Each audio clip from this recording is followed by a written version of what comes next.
Welcome to the Skills Training Program. Today we will be giving our rendition of how to teach a novice a boxing combination. The chosen combination consists of 4 punches. The 4 punches are the jab, the cross, the hook, and the uppercut.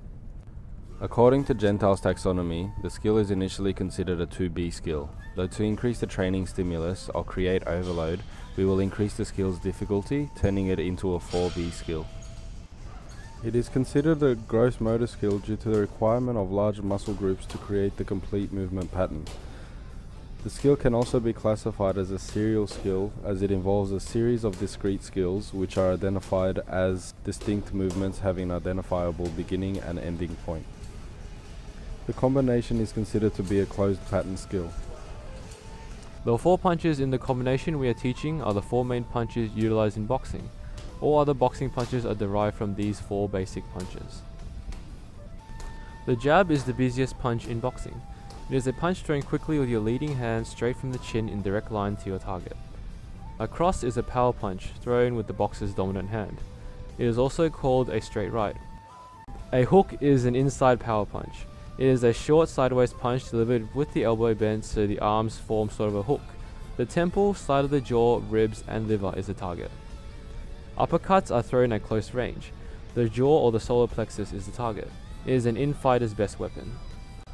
The regulatory conditions for this skill are the distance, the target, or the timing. The non-regulatory conditions for this skill are anxiety of a boxing situation, a crowd cheering, whether it's indoor or outdoor, and any other environmental context. With any skill acquisition program, participants will go through 3 stages of learning. These stages are according to Fitz and Posner's model. There is the cognitive stage, the associative stage, and the autonomous stage. The cognitive stage is the first stage of any skill acquisition. Whilst the participant is in this stage, they will be learning the basics of the skill through observation, trial, and lots of error.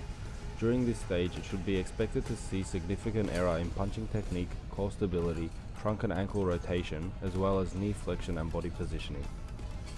The associative stage is achieved when the participant is able to begin adapting and modifying the skill to meet expected movement patterns.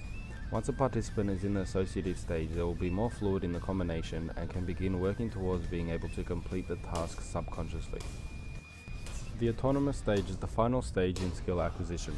The participant is able to achieve this stage of learning only when they are able to complete the skill unconsciously in a variety of different contexts. In any skill acquisition, this can take months or years to achieve depending on the difficulty of the skill and the sporting context. As the participant is a novice with no athletic history that can potentially foster positive transfer in this skill, we predict that it is unlikely that they will reach the autonomous stage of learning in this 5-week program. The program will consist of 3 part-style training sessions per week. The sessions will be 60 minutes each, adding up to a total of 180 minutes per week. 90-minute per week sessions is the minimum recommended practice time, with double that showing increased learning skill capability. Testing will be conducted to measure the participants' performance capabilities both before and after the program. Testing will be completed qualitatively and quantitatively. Qualitative testing will be conducted via rating the participants' skill competence in body positioning for each punch in the combination.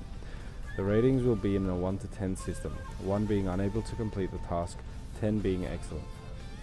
Quantitatively, the participant will have their punches measured via force pads stuck to a boxing bag to measure the amount of power in each punch.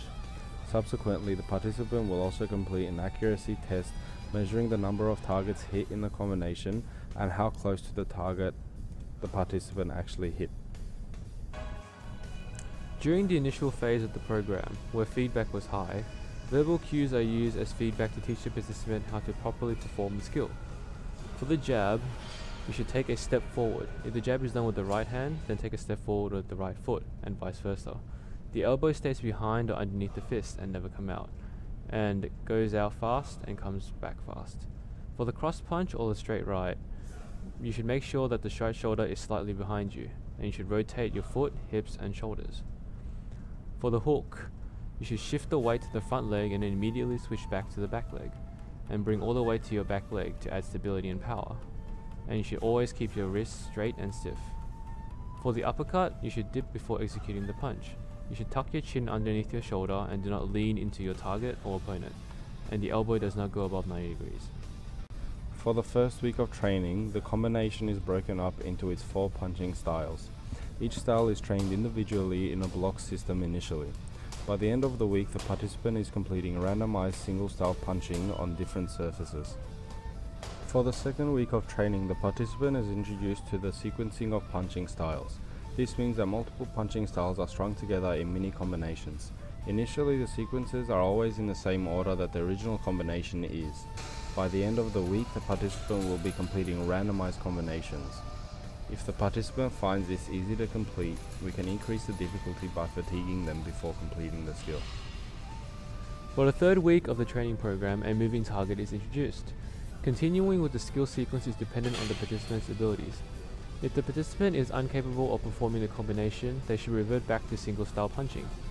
If the participant is able to do it with ease, difficulty increases in the form of higher movement rate and target, for example by changing it from a light bag to a speedball.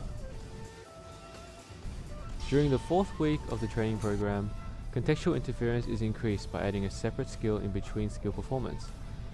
We are now working specifically on the 4-punch combo. This can be done on different targets, moving and non-moving, and the participant will be forced to move themselves into the correct position to complete the task. The fifth week of the training program consists of the participant attempting to complete the skill in a real sporting situation. To do this, the participant will get into the ring with a padded trainer and have a human target.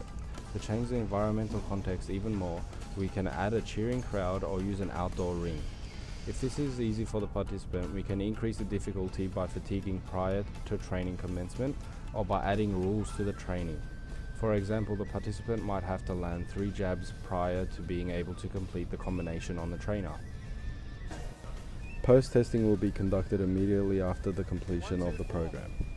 The testing will allow us to have a pre and post view of the client's abilities. The retention test will be held 1 week post-training completion. The week following training completion, the participant should have no contact with the skill in question to gain accurate representation of learning.